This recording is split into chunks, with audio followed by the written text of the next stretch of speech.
Bonjour, ici Joe de Casual Tech QC. Aujourd'hui, on va jeter un œil à Laka, une distribution de Linux qui nous permettra de faire l'ultime machine d'émulation. Donc pour commencer, on va aller sur le site de Laka pour aller chercher l'image. Donc le www.laka.tv.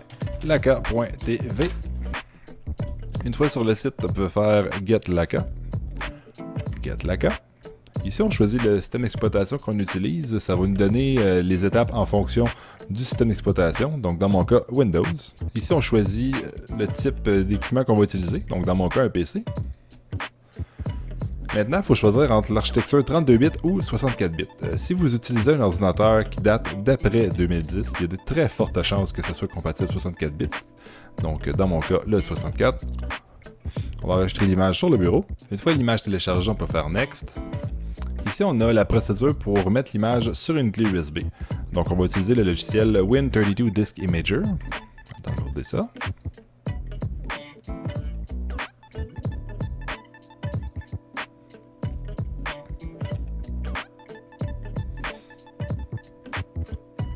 Donc, les étapes en gros.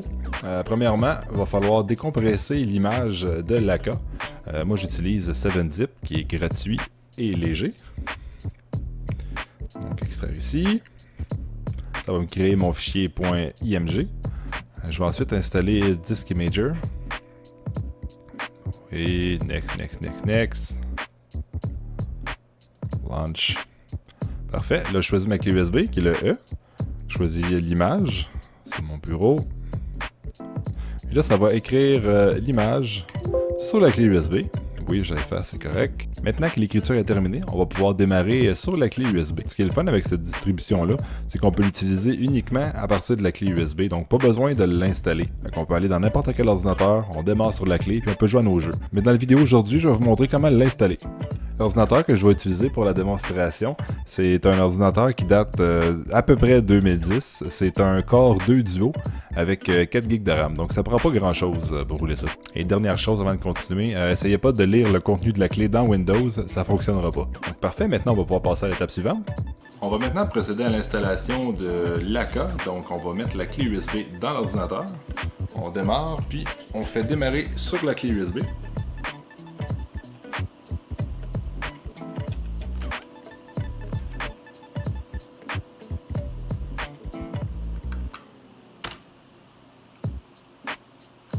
À ce stade-ci, si vous écrivez rien, vous laissez booter ou vous faites simplement Enter, ça va démarrer sur la clé USB. Si vous voulez l'installer sur l'ordinateur, ce que je vais faire présentement, il faut écrire Installer.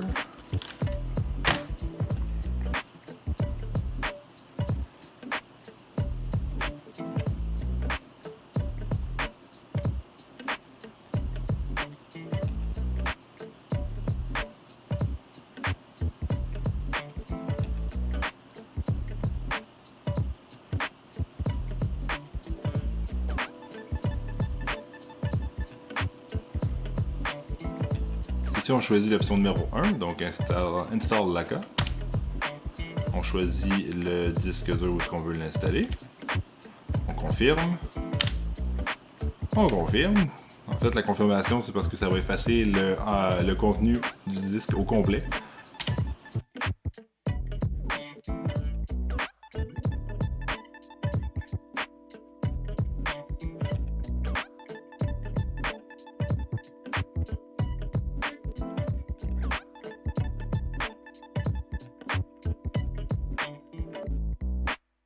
Parfait. L'installation est déjà terminée. On va retirer la clé USB. Enter. Reboot.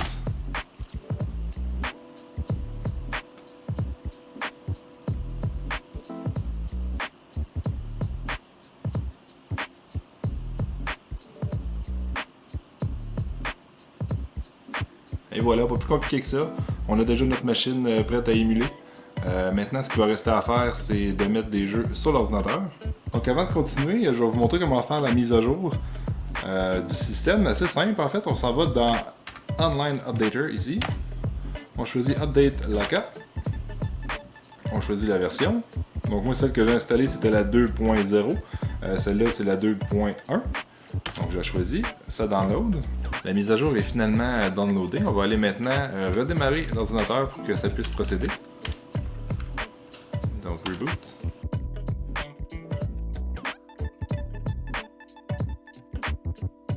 Si vous regardez dans le coin en haut à gauche, vous pouvez voir la mise à jour qui s'installe.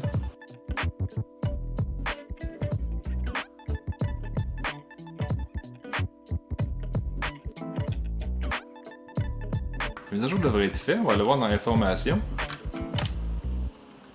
On peut voir ici la version 2.1. Parfait.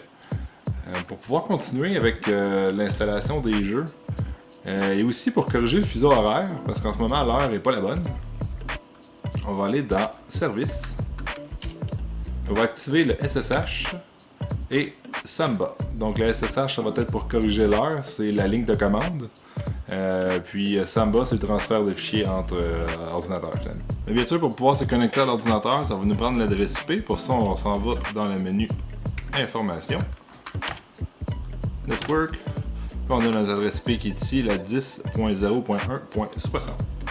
On va commencer par aller corriger le fuseau horaire. Pour faire ça, moi j'utilise le logiciel PuTTY. Donc je vais mettre l'adresse IP de ma machine qui était le 10.0.1.60. Le user par défaut, root, et le mot de passe, root. Donc pour corriger le fuseau horaire, il suffit de mettre la commande suivante. En fait, ce que ça fait, c'est que ça va aller écrire ce qui est en guillemets dans le fichier time zone sur l'ordinateur. Fait que moi, dans mon cas, mon fuseau horaire, c'est America, Toronto. Ensuite, je vais faire redémarrer l'ordinateur pour que l'heure se mette à date.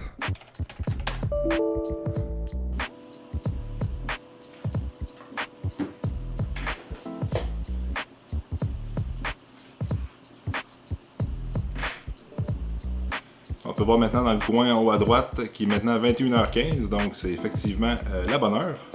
Maintenant, je vais vous montrer comment ajouter des jeux. Donc, on va fermer ça ici. Ça, c'est plus bon. Donc pour ça, premièrement, il faut se rendre sur le partage de la machine.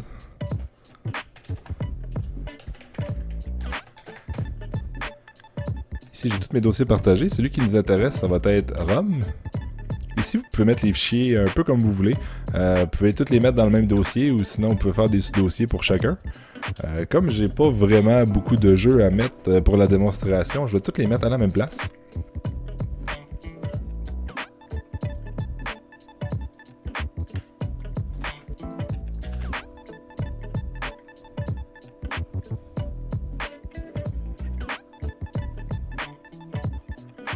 Une fois que c'est terminé, on retourne sur la machine. À partir d'ici, je vais y aller avec une manette de PlayStation 3. Donc n'importe quelle manette devrait fonctionner. Parfait. Donc on l'active en appuyant sur le bouton du milieu et ça fonctionne. Une fois qu'on a ajouté les jeux à partir de l'ordinateur, là, on va aller les scanner à partir de l'AK. Donc on fait ça dans le petit plus, Scan Directory. Scan this directory parce que je les ai mis à la racine de ROM.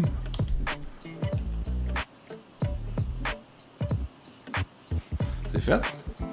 Donc si je retourne en arrière, j'ai maintenant les consoles qui apparaissent.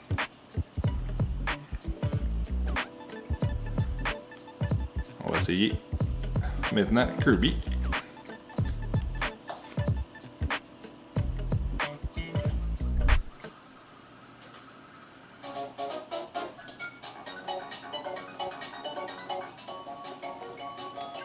Donc, aucune configuration à faire sur la manette, ça fonctionne en partant.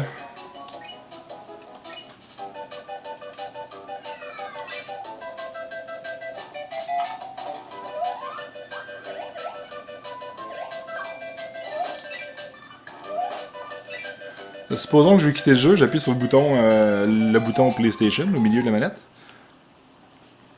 Et là, j'ai le menu pour soit redémarrer le jeu, faire un save state, les options, le contrôle. On va faire close. Puis on va aller en essayer un autre.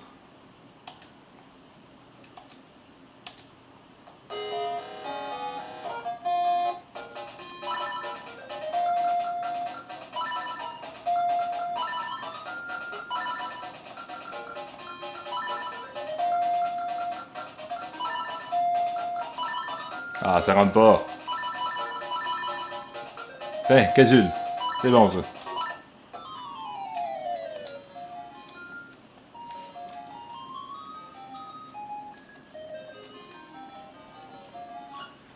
Parfait, on passe au prochain. Super Mario Land 2. Mettons, on monte en difficulté. On va y aller avec le Nintendo 64. It's me, Mario! Alors! Et ça fonctionne drôlement bien.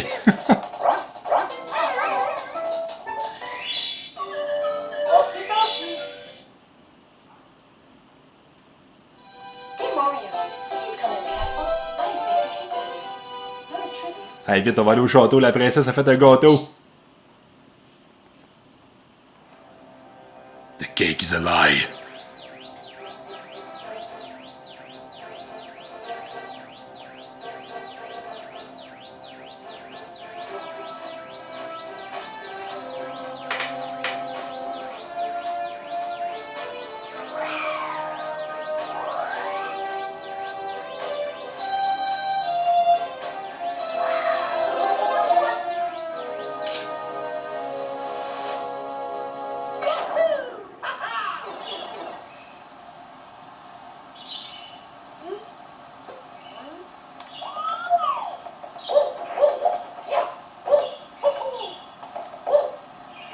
C'est quand même très fluide. J'étais assez surpris même. Alors félicitations, à partir d'ici, vous avez maintenant une machine pouvant jouer à vos vieux jeux préférés. Si vous avez des questions, vous pouvez les écrire dans les commentaires, je ferai de mon mieux pour y répondre. Et puis si vous avez aimé ça, s'il vous plaît, laissez-moi un thumbs up et on se revoit pour la prochaine vidéo.